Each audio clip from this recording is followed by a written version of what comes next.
This is Uncle Don, his brother. A round of applause.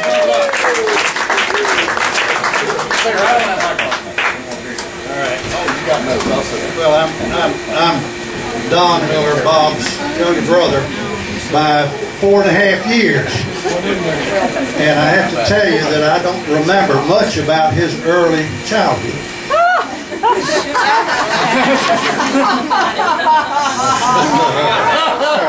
Anyway, You weren't there. I remember when I was growing up, my brother's kindness to me. He really was a very, very kind person. He gave me my first bicycle.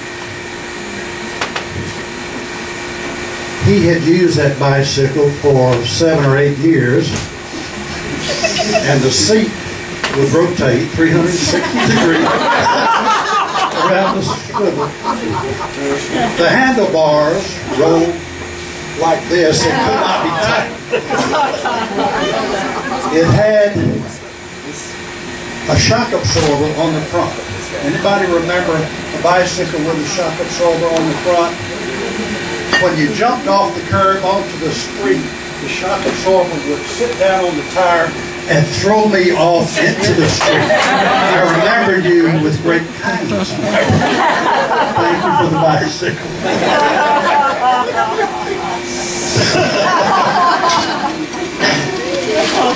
The next gift he gave me was a motor scooter to ride to my grammar school. This motor scooter had been handed down to him from our cousins who were Brazilians, and they brought it over to Brazil. He rode it, Bob rode it for a while, and gave it to me to ride to grammar school. Now this was a wonderful present for a 12-year-old kid. Ride a motor scooter to school. The motor scooter burned a lot of oil. And as I would go up the street to school, I could see a trail of smoke out the back, and it would get slower and slower as I would go up the street. After several days, it finally just, one day when I was going up the street, just finally quit. The pistons were so worn, it was burning oil, there was no compression, and the motor scooter just quit on me. Thank you, Bob, for letting me push that motor scooter back home.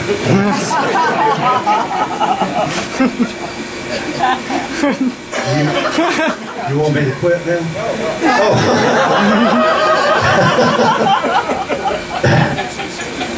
He mentored me in track when I was in high school, and I remember that. He coached me. I was running hurdles, and he would come out to the track field every afternoon and make me run track after track, after hurdle after hurdle after hurdle, just before the meet. And by the time the gun was shot, I was so totally worn out, I couldn't run anymore. Thank you, Bob, for all your kindness. Bob, you all know his college career. He spent so many years in college. Oh, how many? In undergraduate school, there was 8. At least 8 in undergraduate school, and then no telling how many years in graduate school. Well, anyway, my parents said, after this guy, you can't go to college. We don't have any money. So he forced me to fake playing an oboe so I could get a scholarship to Baylor University to go to college. Thank you for your kindness, brother. I really appreciate that.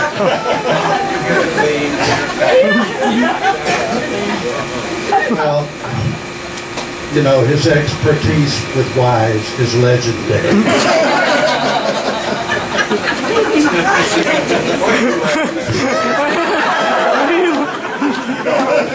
He showed me the way to find a second marriage, which I am most pleased with and most happy in, and I love my brother with all my heart.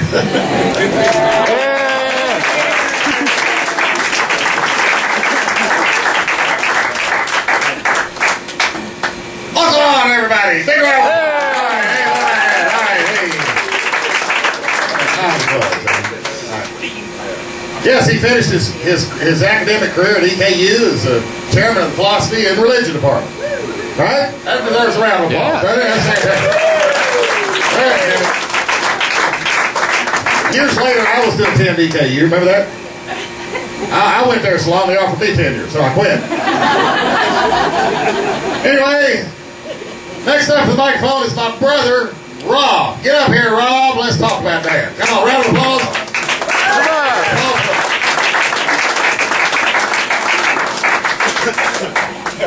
Hey, man. I'll share with you a few thoughts I wrote down yesterday, so make sure I would remember them today.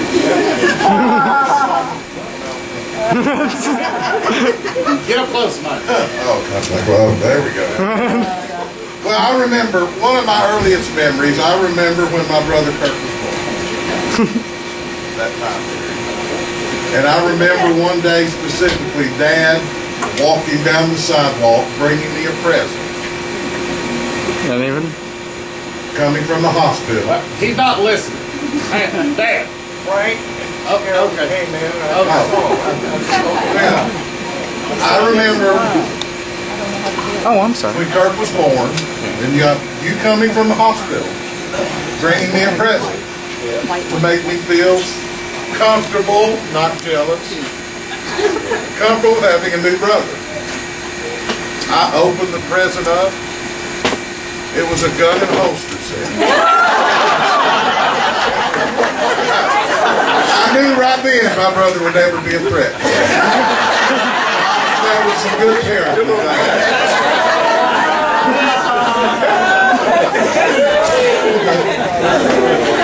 Everybody knows he is a professor and minister. That profession requires acquiring a lot of books. Well, we reached 40,000 volumes worth, I think, something in that neighborhood. Yeah, it started out a couple of shelves worth. But every time we would move, it would be like the loaves and fishes. They would just multiply. Finally, on one of our moves, we broke the scales at the weigh station. On the way in. Yeah. Moved and finally rolled into Richmond, Kentucky with, half the furniture and my sister Paula tied on the back end of the truck so we could make room for all the 40,000 volumes. He left Erica, my other sister, and the other half of the furniture in Georgia.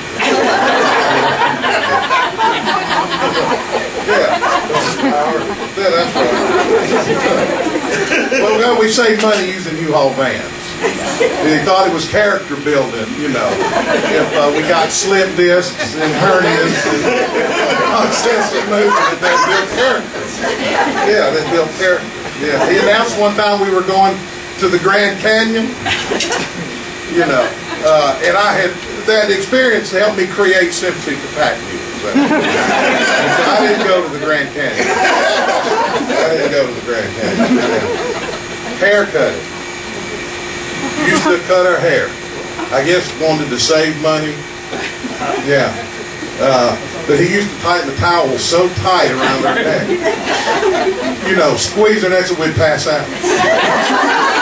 And I think that was his way of making sure he didn't hurt us when he said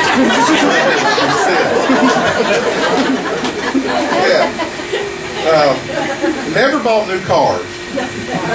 Well, never bought. Always, you know, recently used, 120,000 miles. Yeah. But he was a very safe driver. Never went the speed limit. He set a good example. In fact, he hardly ever got close to the speed limit. Yeah, remember once you got a ticket for impeding the flow of traffic in the school zone.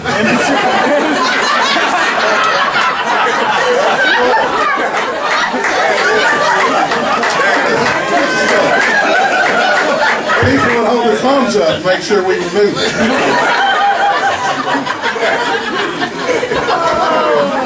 But anyway, he has been not only a very great father, but a very great friend. Continued to be supportive and helped us throughout our life. Didn't end when we became of age. I went back to school when I was 40 years old. Then Easter, he let me stay with him in his apartment, supported me every way he could. He even gave me a meal a lot. He did, 50 pounds of popcorn a month.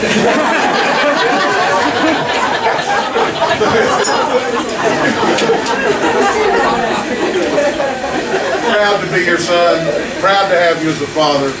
Love you very much. Happy birthday.